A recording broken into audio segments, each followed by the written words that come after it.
कलयुग वहां पर निवास करता है जहां पर ये चार काम होते हैं। द्यूतम, अगर व्यक्ति बार बार समझाने पर, सत्संग सुन के, कथा सुन के भी अगर द्यूतम यानी पीना नहीं छोड़ता, भागवत जी में लिखा है, वो जरूर कलयुग वहां पर वास कर रहा है।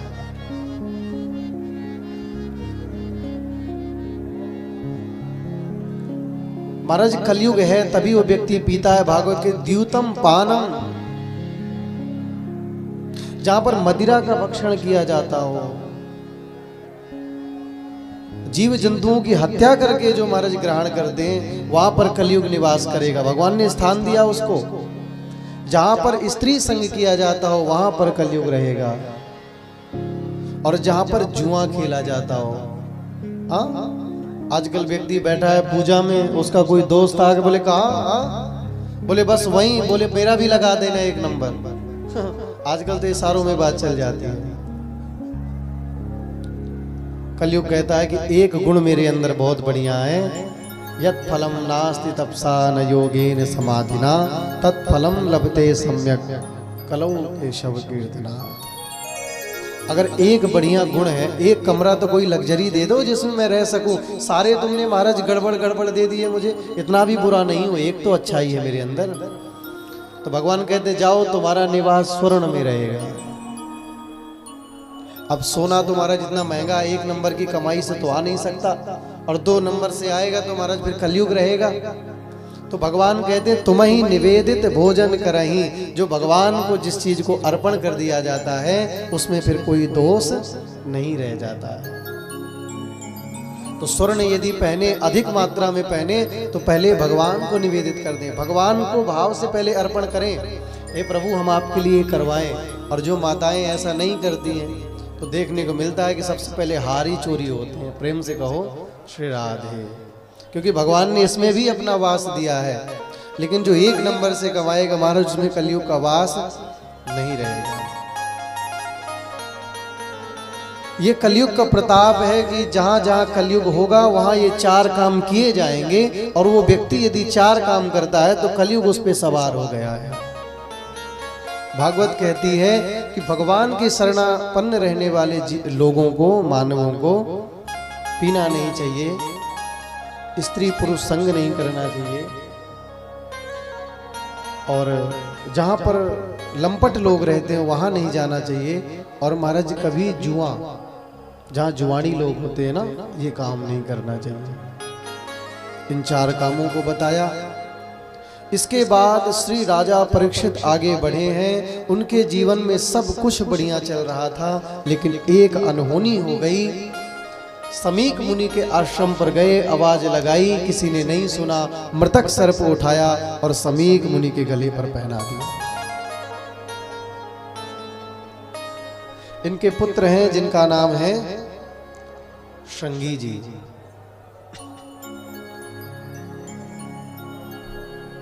जाकर के बताया, बोले तुम्हारे पिताजी के गले में मृतक सर्प डाल दिया गया है।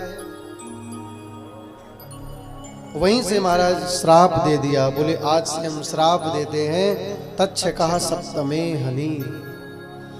जिस किसी ने भी ऐसा कृत्य किया है उसको मैं श्राप देता हूं। अब देखो जीवन में ऐसी स्थिति क्यों घटी। सब कुछ बढ़िया चल रहा था। राजा परीक्षित को 3 स्थिति में अपना अपमान लगा। पहली बात तो बोले मैं नृप हूं, नृप यानी मैं राजा हूं,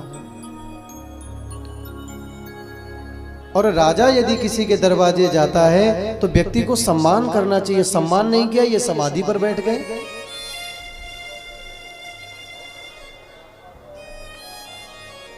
दूसरी बात, मैं अतिथि हूं, अतिथि आए तो भी घर में ऐसे किसी को लेट नहीं जाना चाहिए। कई लोग होते हैं महाराज, किसी के घर में कोई पहुंच जाए, खबर पर मिल जाए कि फलाने शाम को आएंगे, तो पहले वो नाटक कर देंगे आज तो हमारा सरदर्द हो रहा है या हम कहीं जा रहे हैं। अतिथि हैं, ऐसा हमारा अपमान हुआ। और तीसरी कहते हैं कि हम याचक हैं, याचक को भी ऐसे नहीं भगाना चाहिए। ये तो महाराज तीनों स्थिति से हमारा अपमान कर दिए। इनको श्राप मिला है।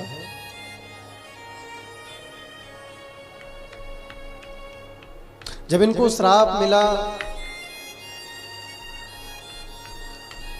इनको नहीं पता चला, ये अपने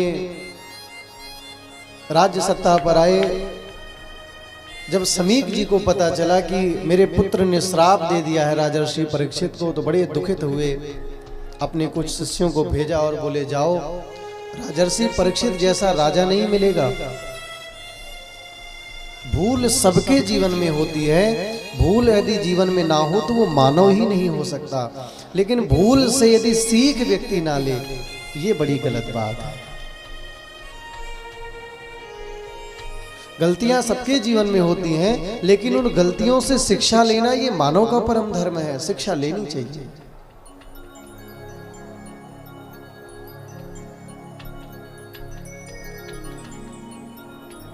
उन गलतियों से शिक्षा लेकर के मानव को उस रास्ते पर नहीं जाना चाहिए जहां पर उसे दोबारा धोखा मिला है। राजर्षि परीक्षित जब पता चला कि मुझे श्राप मिला है, तो वो घबराए नहीं, परेशान नहीं हुए। जैसे उन्होंने वो मुकुट रखा जिसमें कलयुग सवार था, उनको बड़ा पश्चाताप होने लगा। रे राम राम, मुझे तो मर जाना चाहिए, मैंने तो इतने दिव्याति दिव्य महात्मा का महाराज अपमान किया। मृतक सर्प उन्हें पहनाया, ग्लानि से भर गए और अपने पुत्र जन्मेजय को राज्यपाट सौंप दिया और कहते हैं अब मैं जा रहा हूं। पूछा आप कहां जा रहे हैं पिताजी? बोले बहुत देर हो गई है और मुझे बहुत दूर जाना है। कलकत्ता शहर में एक मछली बेचने वाली आती थी। सेठ जी का नित्य नियम था, एक बाल्टे डोर में उस पैसे को डाल देते थे और मछली वाली पैसा निकालती थी और मछली डाल देती थी और वो सेठ जी निकाल लिया करते थे। बड़े दिन हो गए, मछली वाली नहीं आई। अचानक से एक दिन आवाज आई, मछली ले लो। सेठ जी ने आवाज लगाई, अरे आज तो दे के ही जाना, आज ऐसे दिए मत चले जाना। मछली वाली आवाज लगाती है, सेठ जी कल मिलती हूँ। बोले क्या हुआ? बोले आज बहुत दूर जाना है और ऑलरेडी मुझे बहुत देर हो गई है। आज ऐसा ही जन्मे जैसे राजर्षि परीक्षित ने कहा, बेटा मुझे बहुत दूर जाना है और जीवन की बड़ी देरी हो गई हो। ऐसा हम सभी मानव के जीवन में भी है। हम लोगों को बहुत लंबी यात्रा करनी है, लेकिन हम इस गलत फहमी पर बैठे हैं, अभी बहुत समय बाकी है, बहुत समय बाकी है, बहुत समय बाकी है।